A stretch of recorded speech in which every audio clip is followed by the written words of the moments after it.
Good morning dear students. आज हम EMI chapter में जो टॉपिक देखने जा रहे हैं वो सेल्फ इंडक्शन फिनोमेना है। सेल्फ इंडक्शन फिनोमेना तो कंसिडर जो अपन ने एक कॉइल एक्सपेरिमेंट लिए थे उसमें से समझ के चलो अपन जो केवल प्राइमरी कॉइल वाला पार्ट कंसिडर कर रहे हैं जिसके साथ ये सोर्स ऑफ ईएमएफ जोड़ा गया है अलॉन्ग विद द टैपिंग की। इसे अपन कहेंगे प्राइमरी। सेकेंडरी यहाँ नहीं रख रहे हम, positive negative.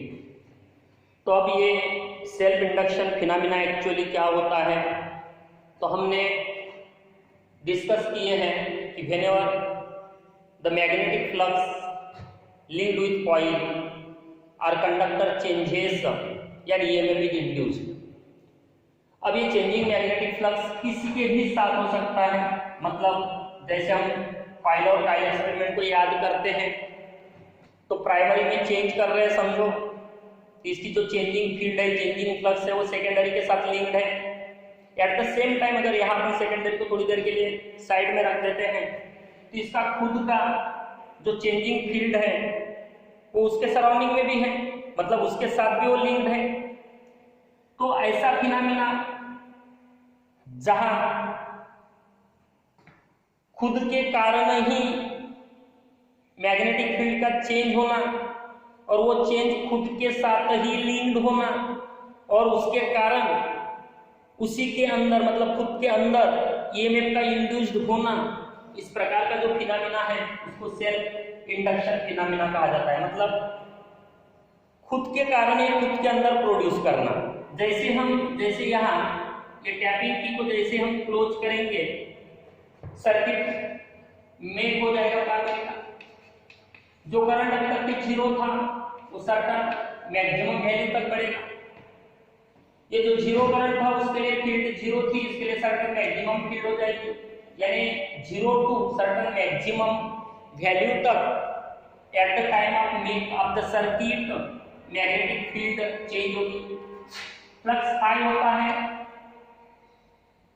B into A। अब B यहाँ चेंज हो रहा है विद रिस्पेक्ट टू टाइम, तो there will be d phi by dt, we can say it is A into dB by dt and hence we can say EMF is induced। अगर surrounding में कुछ होता तो उसके अंदर, लेकिन ये खुद जो करंट फ्लो करवा रही है खुद में से कॉइल और उसके कारण जो फ्लक्स है वो चेंज हो रहा है और उसी के साथ वो लिंक्ड है, इसलिए यहाँ ये ईएमएफ इंड्यूस होगा जिसके कारण करंट फ्लो होगा। तो ये ईएमएफ उसी के अंदर इंड्यूस्ड हो रहा है जिसके अंदर से करंट फ्लो हो रहा था, इसलिए इसको सेल्फ इंडक्शन फिनोमेना कहा जाता है। ये जो भी फ्लक्स होता है it is directly proportional to the current R से flux is equal to some constant of proportionality into current. If there are n turns then the flux is given by n into phi L into I, where I is the current flowing, n number of turns, flux per turn linked with the per turn. This L is constant of proportionality and it is called as the coefficient of self induction or only the self inductance of a coil.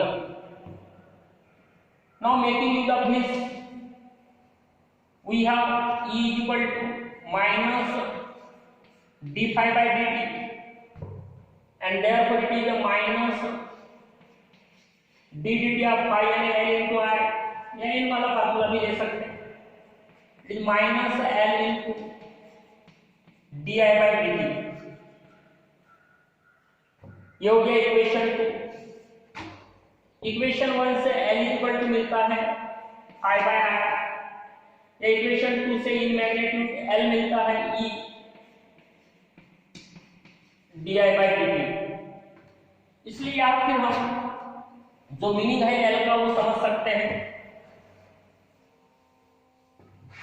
तो ये meaning उसका निकलता है self inductance या coefficient of self induction का। It is the ratio of total flux link to the current flowing through the coil, या आप बोल सकते हो यहाँ it is the ratio of self induced EMF कहा जाता है इसको, तो खुद के कारण खुद के अंदर प्रोड्यूस हो रहा है इसलिए self induced EMF. It is the ratio of self induced EMF to the rate of flow of electric current through the coil। या उसको इस प्रकार से भी ले सकते हो, suppose di by dt is equal to 1, the rate of flow of charge with respect to time is say of 1 ampere per second, then L is equal to E, that is the coefficient of self induction is equal to self induced EMF if the current through the coil changes at the rate of 1 ampere per second, 1 ampere per second। ये जो भी L होता है उसको Henry में major किया जाता है, मीनिंग ऑफ हेनरी यहाँ हो जाएगा, ये वोल्ट में मेजर किया जाएगा, it is ampere per second, और आप बोल सकते हो वोल्ट सेकंड पर एम्पियर, इसको ही हेनरी कहा जाता है। पूरा लिखना है तो AGM RY या सिंगल लेटर में उसको H से डिनोट किया जाता है। तो ये उसका मीनिंग है। ये on the geometry of the conductor and material of the conductor he depend करता है, बाकी दूसरे फैक्टर्स पे डिपेंड नहीं करता, depends on the geometry and material properties of the coils या कंडक्टर। अब यहाँ प्राइमरी के में से जो करंट फ्लो हो रहा है, जब ये करंट बढ़ता है तो EMF उसके अपोजिट डायरेक्शन में होता है, और टू एस्टैब्लिश से the flux due to current I, some work must be done, and that work done is given by W is equal to, or say dW is equal to EI dt। Here E is the EMF induced, I is the induced current, और EI power देता है, power into time is the work done। Now E is equal to minus L into di by dt into I dt, therefore it is minus L into I into di।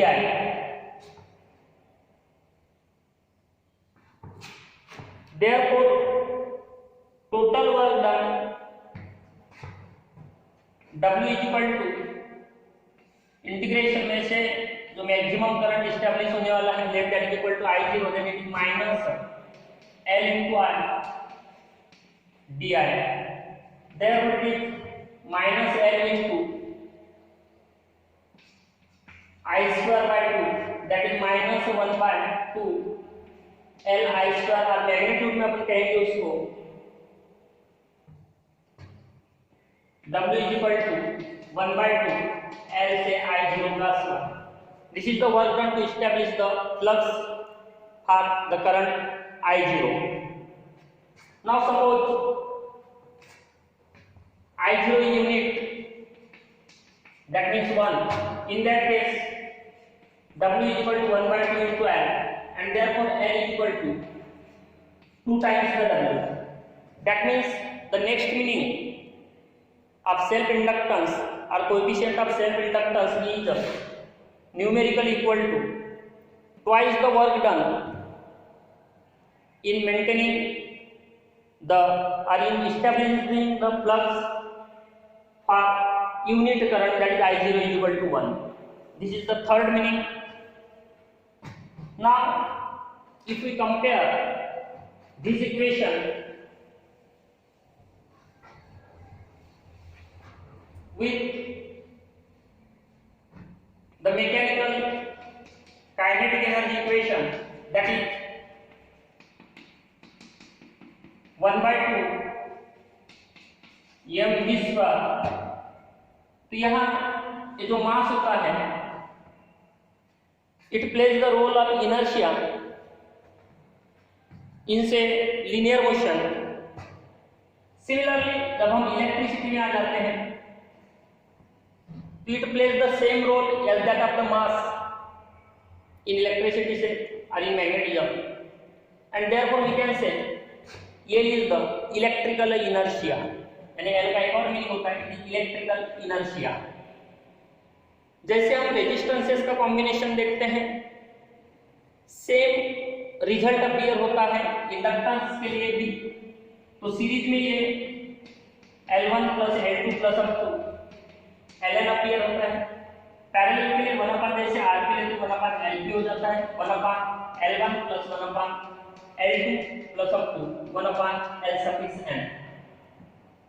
जो resistances के laws है series और parallel के, same are the laws for inductors also और inductances also. Okay, see you in the next video, bye.